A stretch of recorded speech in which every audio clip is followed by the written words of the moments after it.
March Madness is nearly upon us, and the SEC Tournament is here in what's been a banner year for the Southeastern Conference in men's basketball. Welcome into SEC Football Unfiltered, our podcast from the USA Today Network. I'm Blake Toppmeyer alongside John Adams. This is going to be an all basketball edition of the pod. Today, yes, we know it's SEC Football Unfiltered, but it is tradition here on the podcast to spend a few weeks in March tapping into basketball when interest is at its highest, and interest should be high in the SEC this season. It's the best conference in college basketball. The SEC threatens to break the all-time record for bids in a season. The Big East set that in 2011 with 11 bids. The SEC is eyeing 12, maybe even 13 potential bids this season. We'll get into that. We'll take a look at the SEC tournament, and also whether a couple of long-time winning coaches can get their first national championship. John, let's start there.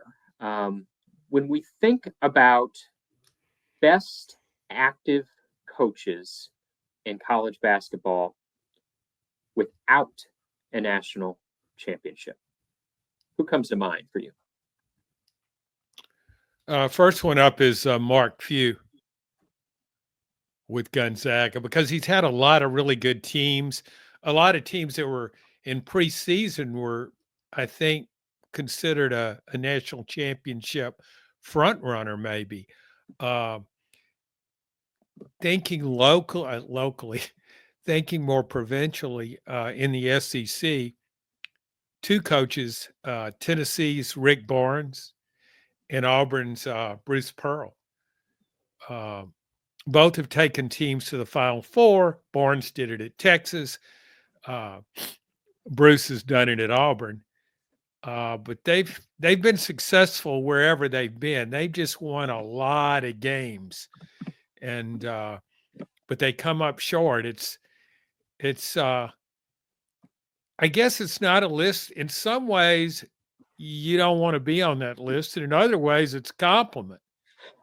Yeah, it really is exactly that, right? I mean, they're winners and very accomplished coaches at multiple schools. When you look at Rick Barnes and Bruce Pearl getting it done, at the mid-major level, or really at the Division II level, you trace it all the way back to Southern Indiana, then UW-Milwaukee, then Tennessee and Auburn. I mean, we're talking about football schools in Tennessee and Auburn. Before that, we're talking about a commuter school in UW-Milwaukee.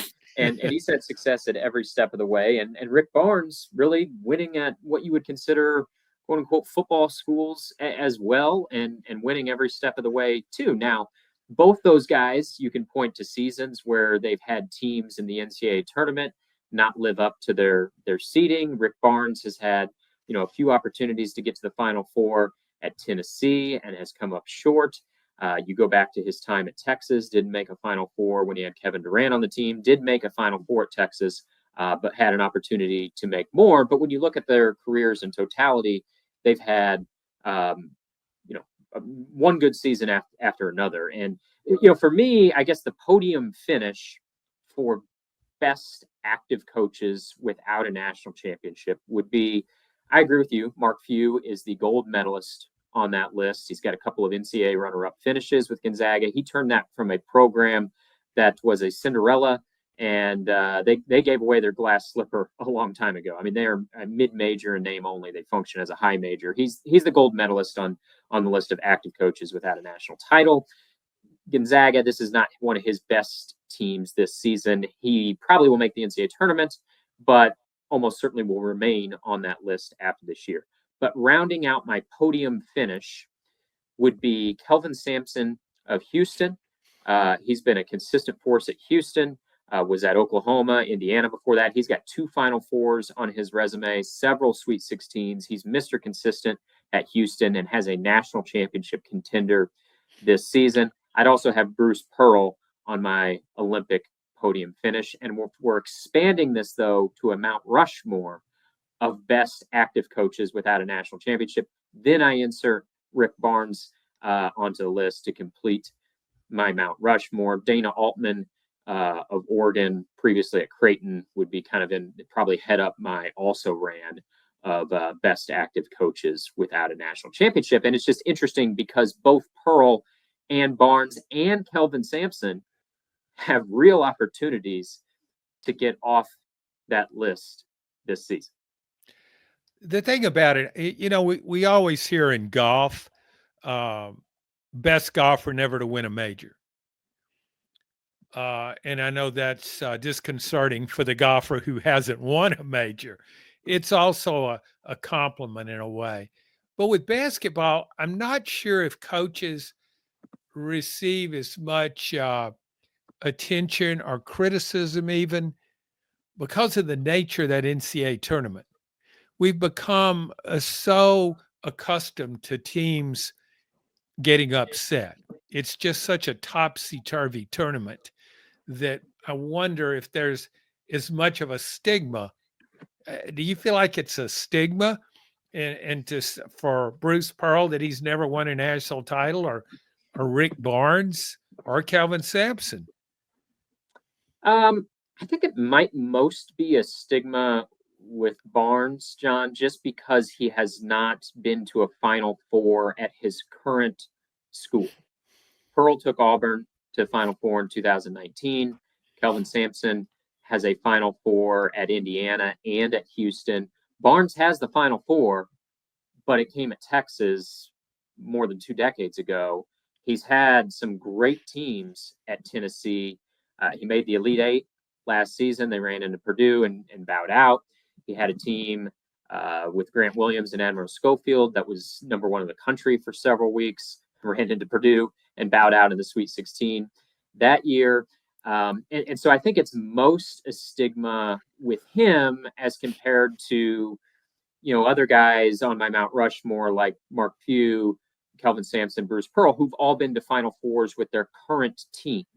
Because Barnes' Final Four, you have to go all the way back to 2003, and he's not had one since that lone Final Four at Texas. I do think it is more a stigma with him. I mean, you live in Knoxville, covered Tennessee for many, many years. I lived in Knoxville for several years, and we know that sort of the nickname for Rick Barnes that cropped up along the way was second round Rick.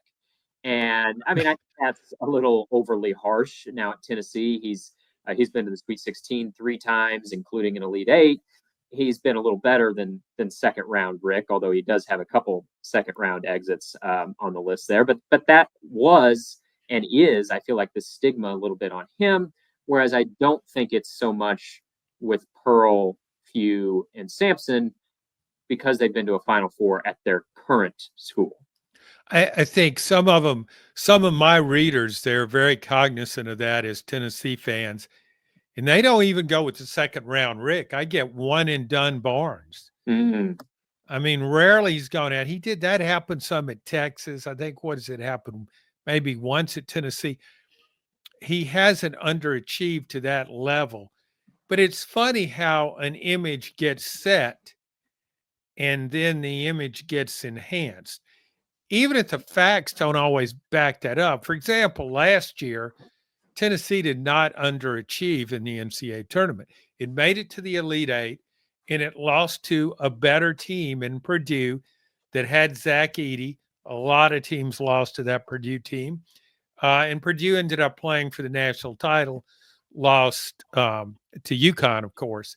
But so I don't look back at it's not like every year Tennessee underachieves.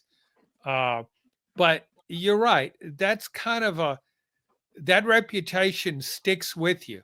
And it's funny how we view college basketball is so much about March. I mean, you got people that don't even notice college basketball for most of the season. And then all of a sudden they got their bracket in a pool and they're glued to their TV watching every game. It's a real, you don't see that in college football. Even in expanded playoff, you don't see people suddenly get interested in college football because it's playoff time. It's the interest endures all season long. But with basketball, it's almost like it's two different sports. And so much attention is placed on what happens in March and what happens around January, February, December, and November, a lot of people don't even notice. And I do think so much hinges on that Final Four banner, John. I mean, like in college football, nobody hangs a banner for a semifinal college football player finish that I'm aware of, anyway. No. I mean, maybe Penn State will hang the banner with James Franklin breaking through and getting the semifinal this year. I guess they can hang the banner if they want. Put it up in the stadium on the ribbon board. But in college basketball, you hang the banner at most places. You make the Final Four, and I think that's just you look at what Bruce Pearl's done at Auburn, and he's only made it past the second round at Auburn one time. He bowed out in the second round 3 times, and then he lost in an upset to Yale in the first round of the tournament last year. Really, I mean, his March Madness story has been no better on the whole at Auburn than what Rick Barnes's has been at Tennessee's. In fact, in a lot of ways, I think you could say the consistency, Barnes has been a little better. He's been to 3 Sweet 16s at Tennessee, where Pearl only has the 1 Sweet 16 at Auburn, but it was because he went to the Final Four that year that I think that's a little bit of the game changer. I just think that Final Four is such a distinction that alters the way we look at a season. If you win the national championship, great. That's the cherry on top. But I think the Final Four is kind of a game changer in how we view coaching tenures. Also, I think it matters on where you accomplish this. You bring up Kelvin Sampson. He's in Indiana. He's at Oklahoma, Houston. All of those programs have had some great teams through the years. They've made the Final Four before. Tennessee's never made a Final Four. Auburn had never made a Final Four until Bruce Pearl went there. I guess it was in 2019.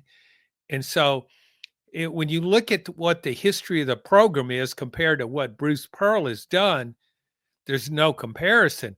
He's really elevated the program. I remember when Sonny Smith was there at Auburn, and he took it, I guess, to the Elite Eight. He had Charles Barkley, Chuck Person, had some really nice teams, still couldn't make the Final Four. But I think with Pearl, the fact that he did that, you're right, it really distinguishes him. And maybe if he'd have done that at Kentucky or even Indiana, it wouldn't have meant as much. But to do it at Auburn, that gives him a lot of credit as a coach, even though he hasn't won a national title. John, you mentioned Bruce Pearl, his team coming off a couple losses here at the end of the regular season, but the number 1 seed in the SEC tournament. As you look at this conference tournament, we've seen it over the years. Success in this tournament does not necessarily translate to the NCAA tournament and vice versa. An early exit in this tournament doesn't necessarily mean you're going to flop in the NCAA tournament.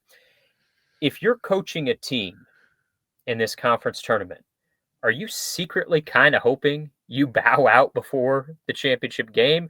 Would you like to win the whole thing to try to give yourself the best shot at seeding? I mean, what's sort of the ideal scenario, do you think, for the conference tournament, especially as it pertains to these top teams that know they've got their spot in the NCAA tournament secure?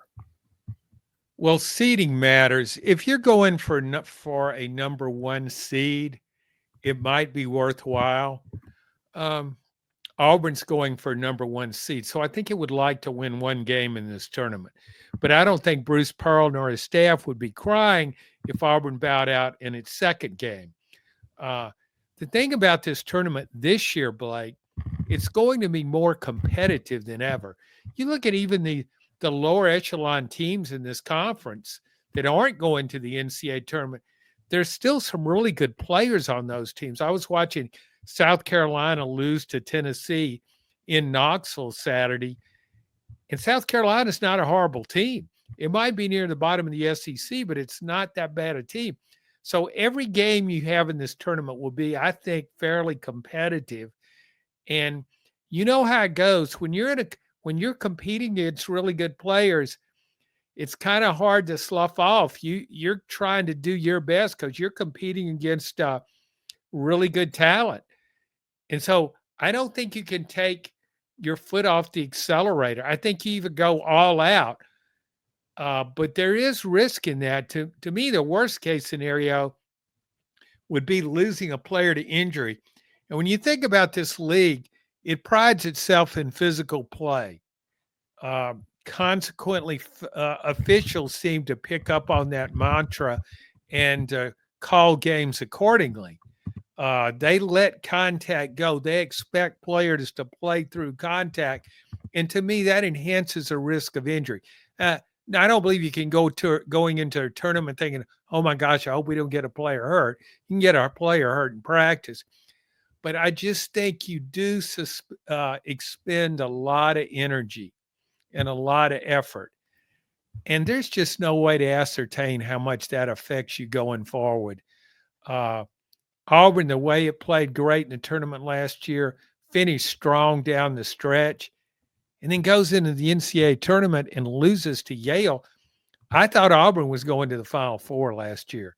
That would have been case in point, John. Auburn wins the SEC tournament last year, gets upset in the first round. We were both really high on Auburn going into the NCAA tournament after what happened in the SEC, but more so just really how they finished overall. And then Tennessee, they bowed out in their first SEC tournament game and have the best finish they've ever had under Rick Barnes and go to the Elite Eight. Now, on the flip side of that, Kentucky lost its SEC tournament opener, lost in the quarterfinals, and then lost in the first round of the NCAA tournament. So I'm not sure there's any rhyme or reason. Like you said, the biggest thing is to avoid injury in so much as you can. The top four seeds in this tournament, we talked about them last week. I mean, they've really been, for the most part, the top four teams in this conference all season. Some ordering of Auburn, Florida, Alabama, Tennessee. That's how they're seeded in this tournament. Auburn, the 1 seed, Florida, the 2, Alabama, 3, Tennessee, the 4. They get the double bye into Friday's quarterfinals.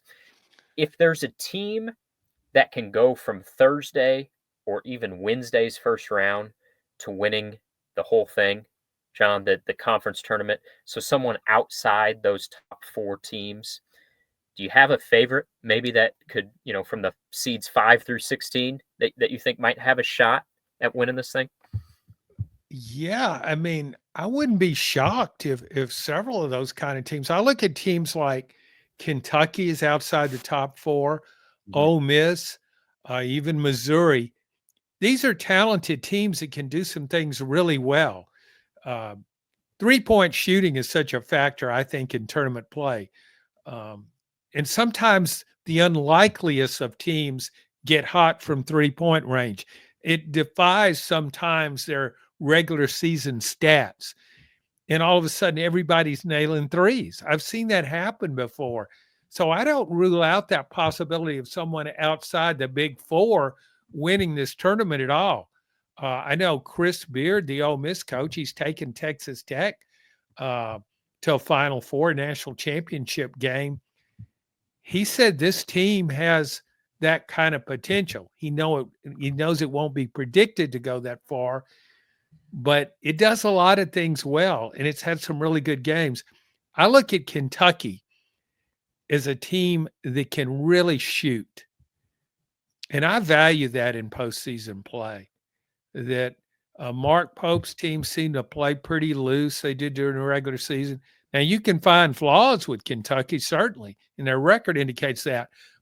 But I just think it's the kind of team that could get hot in the NCAA tournament or in the SEC tournament. And the SEC tournament has long been Kentucky's tournament. Its fans show out there better than any other fan base. Maybe not as much now as it once did, but still there will be a heavy Kentucky contingent. Not saying it'll be like a home court advantage, but Wildcat fans will make themselves heard in that tournament, and the team might feed off that. That's happened before. What's your level of concern with Auburn right now, John? I mean, the team that was so good throughout really nearly all the season, and now coming into the conference tournament, they've lost back-to-back games, losing to Texas A&M, losing to Alabama, 2 good teams. I mean, Alabama, a great team, particularly offensively scored 93 points in an overtime win in that regular season finale. I don't really know that there's much shame in that. And yeah, I mean, Auburn was right there, could have won that game, but losing back to back, do you think there's any concern that this team peaked too soon, or do you see that more just as a sign of, this SEC has been the best conference this season, and even the really good teams in this conference can lose back to back games? I guess more the latter, Blake. I watched the Auburn Alabama game, and that was a terrific game. Two very talented teams, both playing at a very high level. I mean, so I didn't come away from that game thinking, boy, Auburn's lost its edge. I really didn't. I just thought of it more like Alabama played about as well as it could play.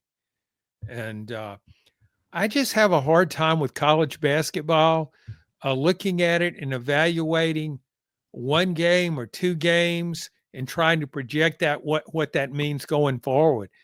Oftentimes, I just think it means nothing. I just think once they enter the NCAA tournament or even the SEC tournament, once you enter that tournament, everything changes. The switch is flipped, and what came before to me just doesn't really matter. I certainly don't see Auburn on a slide.